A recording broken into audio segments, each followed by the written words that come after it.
Hey, how you doing? It's Mick here. Yeah, Mick Ruby, MUFC Realist TV. Guys, if you're watching this, it's just pure. No news is just my reflection. Do you really think that Erik Ten Hag is gonna get the sack or get him back in the summer? There's a lot of anticipation going on in the papers at the moment, small Twitter accounts, but no real confirmation from the big boys in terms of Fabrizio Romano to claiming that Ten Hag is about to lose his job in the summer. There's no sure confirmation from the establishment above, and why is that so? Well, it's very logical, to be honest, to say that you don't have Omar Barada in as of yet. You don't have Dan Ashwood in as of yet. And these are key elements in terms of planning for the summer, right? We still have the same old, meaning Darren Fletcher is sitting there. You still have, John Murta, which is probably not going to have a job. And to start talking about to, you know, get Ten Hag out because he lost 2 games in 2024 or actually having 11 losses is ridiculous, right? Just why don't you apply the same pressure to Pochettino, for instance, right? Sure, he spent money. Sure, he's got assembled a squad, but where is in the table? What about Arteta? 2 seasons in a row, finishing 8th, right? And it took him 2, 3 seasons to galvanize and salvage what he wanted and get rid of the players that he thought was dead wood. And now he's playing with players that is his players, that can play his style. So all I wanted to say here is plain and simple. Ten Hag doesn't have the backing, the structure above him that is enabling him to play this style. You have player power still, or I would say dead wood that's still there, from the area of, Jose Mourinho and going upwards.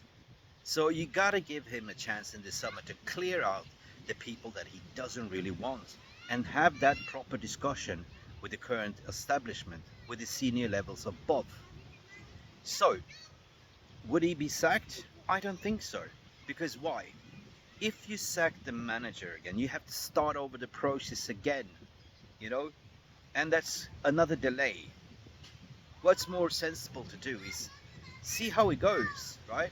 Give him the summer, right? Start appointing the right people above him, have proper conversations, set targets, set player styles, and recruit players accordingly and get the deadwood out and see how you go for the next season. If it doesn't work, then yeah, you don't renew his contract and you save yourself some money. That is the most sensible thing. But media, on the other hand, have nothing else to write about. The takeover is over. There's no more scandals that's been run Manchester United to report anymore. So let's create another story or another narrative that we can go and double down on. That is the media for you. So there's a lot of paper talks coming out right now to disrupt the Manchester United season, to put pressure on Ten Hag and get fans on board to, support the narrative. Yeah, he's bad, he's shit, you know what? It's a scandal. You know what? And you guys are falling for it, right? As a fans, we should never wish sacking upon another manager. I'm dying to see that we can actually see out a tenure of a manager. 3 years.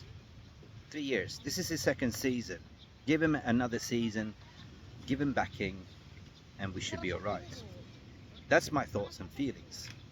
Now, of course, agents are aware. Agents of clients, of managers are aware this shaky situation. Hence why they're being, talking to the media. Hey, I'm available. De Zerbi is available. Graham Potter is available. Nagelsmann is available. Hey, even Thomas Tuchel is available. Zidane is available. It's easy, lazy journalism because they are available for a job. But Manchester United is not the only one looking for a manager. And tell me one manager that would be the perfect fit for Manchester United out there at the moment. A winning pedigree, somebody that's worked in a rebuild, at the same time has that winning pedigree to win trophies. Tell me anyone that's out there. Nobody. So I rather person than stick with Ten Hag for the remaining of the season, assess it in the summer, see what INEOS have in plan, see what Omar Barada says, Dan Ashworth, and all that stuff, and kick on from there. Definitely get rid of, over bloated squad and wage bill, and recruit within as well. Recruit cheap talent as well that can do the job. Establish proper persona talent profiling for each position, and then we go. Until then, we still have to compete at the end of the season. It's not doom and gloom. When you look at the table, yes, it's hard to catch Villa, that is 11 points above us, but Villa also facing very, very tricky fixtures, and Spurs as well. And by the way, Spurs and Villa is going to play each other. So me personally, I'm just sick of this media treatment about our club, about our manager, and of course our players, the player power as well, the leaks coming out that we are not happy under this manager.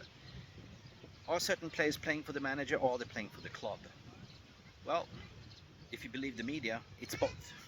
Anyway, Mick Ruby here, MUFC Realist TV. Like and subscribe, and don't let this media apparatus fool you. Cool and composed. That's all of what I have to say.